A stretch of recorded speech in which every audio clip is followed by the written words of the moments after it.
मुझे कामदेव की इस भस्म को ही नष्ट करना होगा।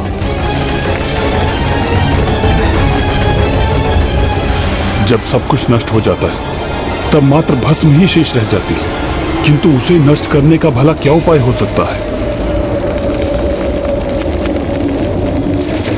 यदि मैं इसे नष्ट नहीं कर सकता तो इसे भिन्न भिन्न दिशाओं में बिखेर तो सकता हूं, जिससे यह आकार लेने हेतु एक स्थान पर एकत्र न रह सके।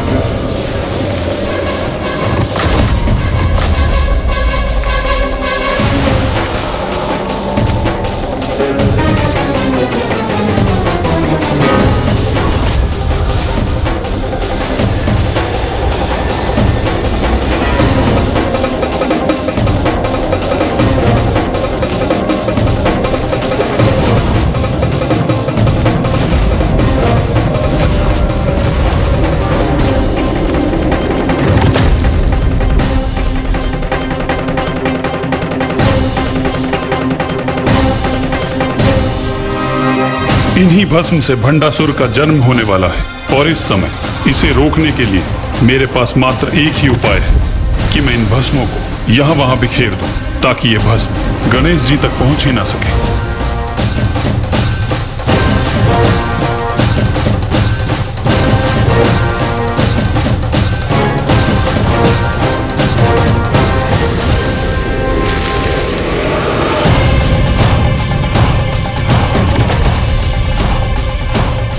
अब जो भस्म शेष है उसे भी इसी प्रकार बिखेरना होगा मुझे।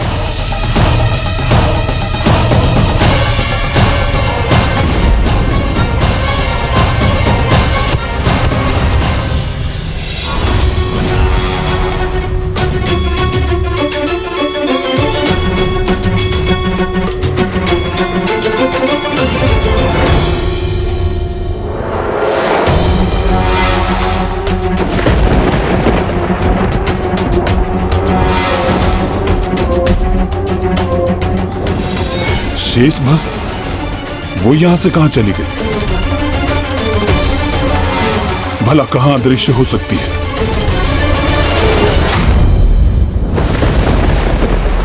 ओह, उस शिला के पीछे मुझसे स्वयं को छुपाने का प्रयास कर रही है, किंतु मैं इसे यहां नहीं रहने दूंगा।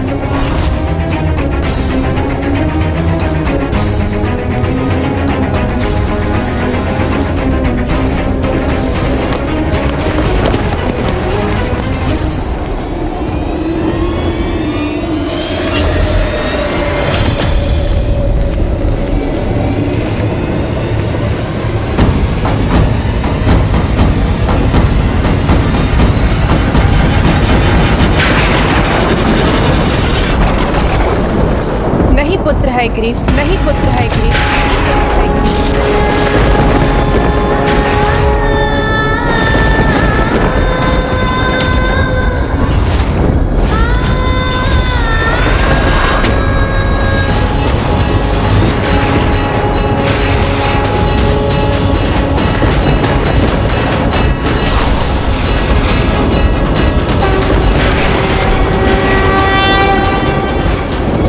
प्रकृति में यदि बुराई जन्म लेती है तो उसके साथ अच्छाई का जन्म भी अवश्य होता है। ये तो प्रकृति के विनाश और सृजन और पुनः विनाश के चक्र का ही भाग है। इसी के कारण अनेकों अधर्मियों ने जन्म लिया है। भले ही वो ताड़कासुर या हिरण्यकश्यप, उन्हें उनके जन्म के पूर्व नष्ट नहीं किया गया पुत्र। किसी भी व्यक्ति के पापों की गागर भरने के पूर्व उसे दंड नहीं दिया जाता। इसीलिए तुम प्रकृति के कार्य में बाधा मत डालो पुत्र।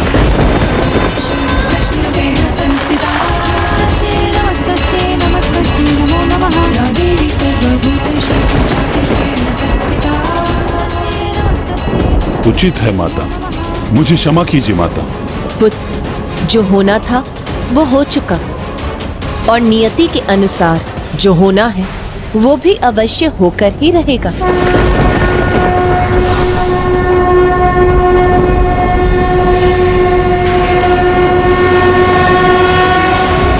भव्य तो होगा ही। हाँ हाँ, कितना अद्भुत आयोजन है। हाँ हाँ, भव्य तो होगा ही।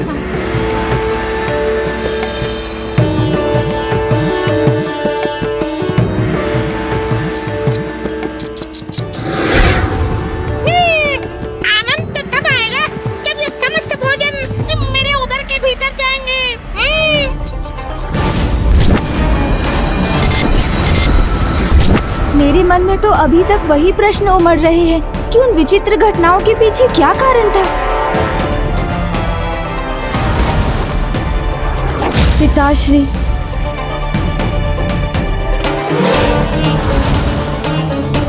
और माँ के अत्यंत विचित्र व्यवहार का क्या रहस्य है? कब आरंभ होगी अभिषेक की ये विधि, जिस विधि के संपन्न होने पर ही मैं अपने प्रश्नों के उत्तर प्राप्त कर सकूंगा।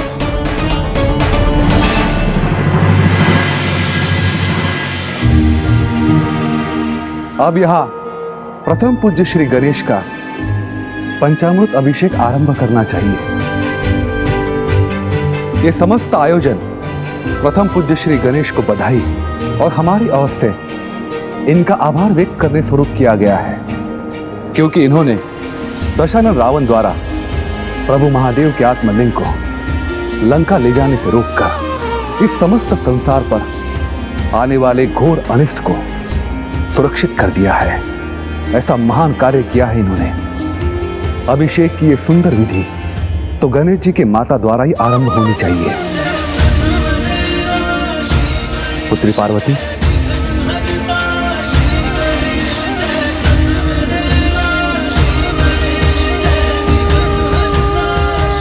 प्रभु, अब आप पंचामृत अभिषेक के लिए तैयार हो जाइए। ये समय उचित है। अब मैं माँ से अपने प्रश्नों का उत्तर भी जान सकता हूँ। माँ, मुझे आपसे कुछ कहना है। पुत्र, मुझे ज्ञात है तुम्हारे मन में तो सदा भांति भांति के प्रश्न उत्पन्न होते रहते हैं, किंतु ये प्रश्न और उत्तर में उलझने का समय नहीं है पुत्र। एक बार अभिषेक संपन्न हो जाए, उसके पश्चात हम अवश्य वार्तालाप करेंगे।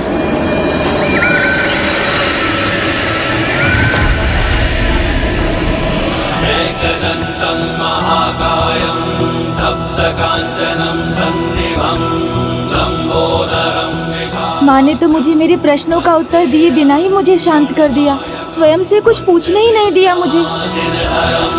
नागयज्ञोपवीतिनं बालेन्दुकलिकामौलिं वन्देऽहं गणनायकम्। आइए देवी मैना, अपने सर्वाधिक प्रिय नाती का आप दही से अभिषेक कीजिए। महाकाय सूर्यकोटि समप्रभ निर्विघ्नं कुरु मे देव सर्वकार्येषु सर्वदा।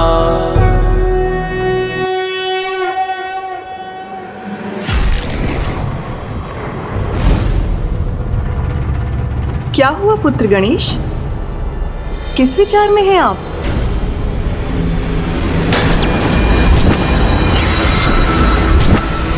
मैंने उन तीनों को राजभवन के निकट ही देखा था, तो नानी माँ को अवश्य उन तीनों के बारे में ज्ञात होगा, तो क्यों ना मैं इन्हीं से पूछकर देख लूं। नानी जी, कल अकस्मात ही कुछ विचित्र घटना घटी, जिसके विषय में मैं आपसे ये पूछना चाहता था कि आप सदैव विचित्र प्रश्न करते हैं, किंतु इस समय आप इन संशय और प्रश्नों से ध्यान हटाइए और इस विशेष अभिषेक की विधि का आनंद लीजिए। मेरे प्रश्नों का उत्तर देना तो दूर, कोई उन्हें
आप अपने समस्त प्रश्नों का उत्तर ढूंढने में स्वयं सक्षम है।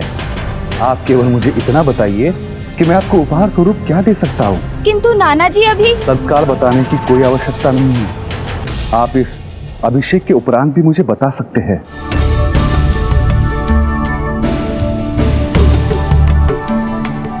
लीजिए प्रभु, अब आप मधु से पुत्र गणेश का अभिषेक कीजिए। अब ये उचित अवसर है। मैं पिताश्री से ही अपने प्रश्नों का उत्तर ज्ञात करूंगा।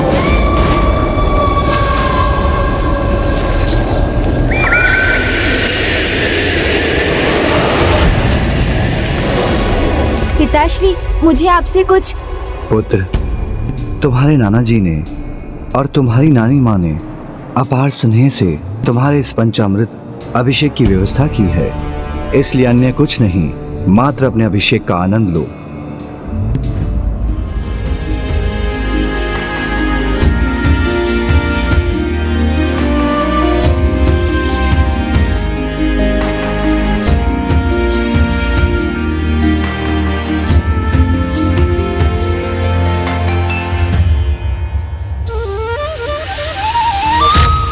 अब इक्षु रस से प्रथम पूज्य गणेश जी का अभिषेक करने का अवसर किसे प्राप्त होना चाहिए? मुझे नाना जी।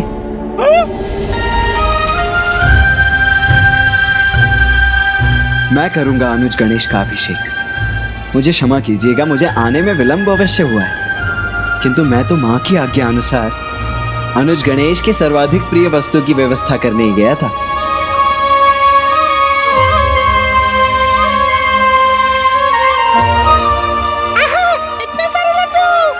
लड्डू नहीं, आज तो मुझे उत्तर चाहिए जो मुझे कोई भी नहीं दे रहा है।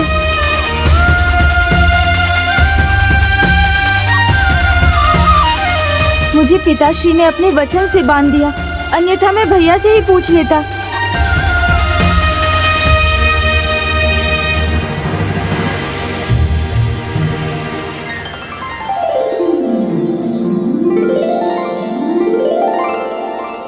अब हमें अभिषेक की शेष विधि संपन्न करनी चाहिए।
मैं पूर्ण रूप से सज्जित हो गया हूँ और अब मैं पिताश्री से वार्तालाप कर लेता हूँ।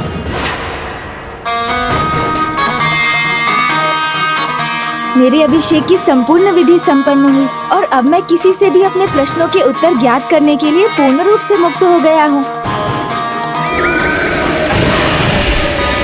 पिताश्री। पार्वती। हाँ प्रभु। अब मेरे ध्यान समाधि का समय हो गया है, मैं प्रस्थान करता हूँ।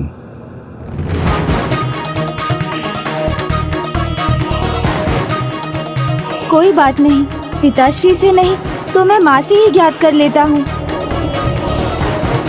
माँ, मैं बहुत अधिक समय से आपकी प्रतीक्षा कर रहा हूँ। मुझे कुछ अति आवश्यक संवाद करना है आपसे। गौरी पुत्र, आप हमें भी तो अपनी माता के साथ कुछ समय व्यतीत करने का अवसर दीजिए। हाँ पुत्र, एक माँ का भी तो अपनी पुत्री के इस समय पर अधिकार है। मुझे भी उसका कुशल मंगल ज्ञात करने का अवसर प्रदान होना चाहिए, है ना? चलो पुत्री।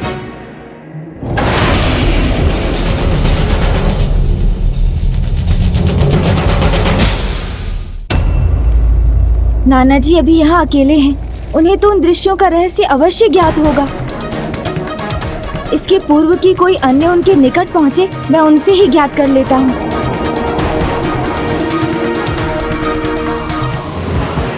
कहाँ चल दिया अनुज गणेश? अरे नाना जी के निकट भैया, और कहाँ? भूल गए अनुज गणेश? मैंने पूर्व में ही कह दिया था कि इस बार नाना जी और नानी जी का संपूर्ण स्नेह और समय केवल तुम पर ही केंद्रित नहीं रहेगा। नाना जी, वो कल रात्रि में हमारी वो वाली चर्चा अधूरी रह गई थी ना?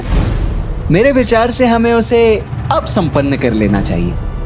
आइए चलिए। भैया,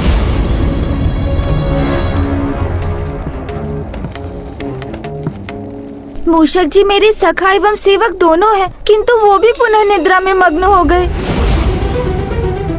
फिर वही हो रहा है जो कल रात्रि में घटित हो रहा था।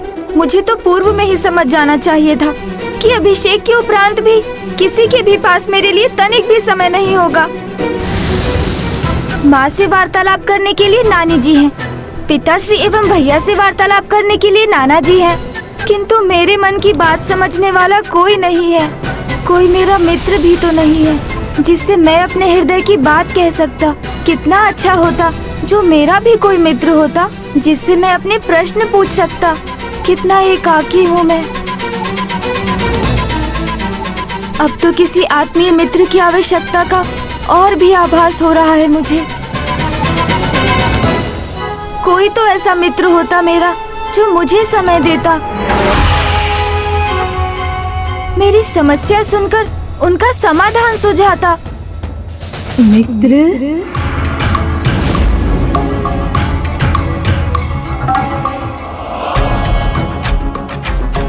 मुझे भ्रम हो रहा है अथवा वास्तव में भस्म ही मुख का आकार लेकर मुझे पुकार रही है। मित्र, मित्र, मित्र।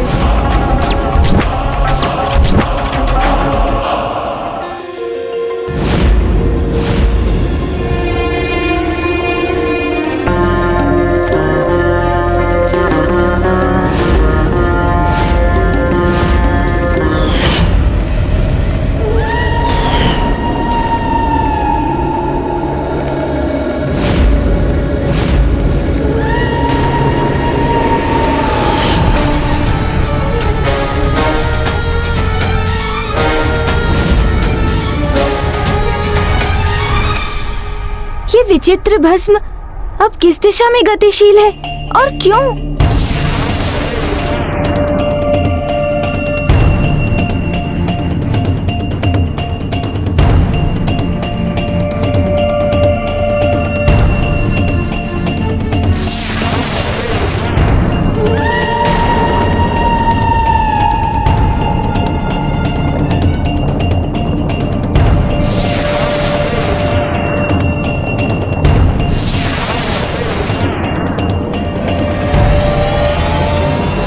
स्वामी, कदाचित अभी भी इसकी संभावना है कि ये अनिष्टकारी घटना घटित होने से रुक जाए, ये संकट टल जाए। नहीं देवी, नियति ने जो निर्धारित किया है वो अपने उचित समय पर ही होगा। और अब गणेश से वो होने जा रहा है जिसके लिए वो स्वयं को कभी क्षमा नहीं कर पाएगा।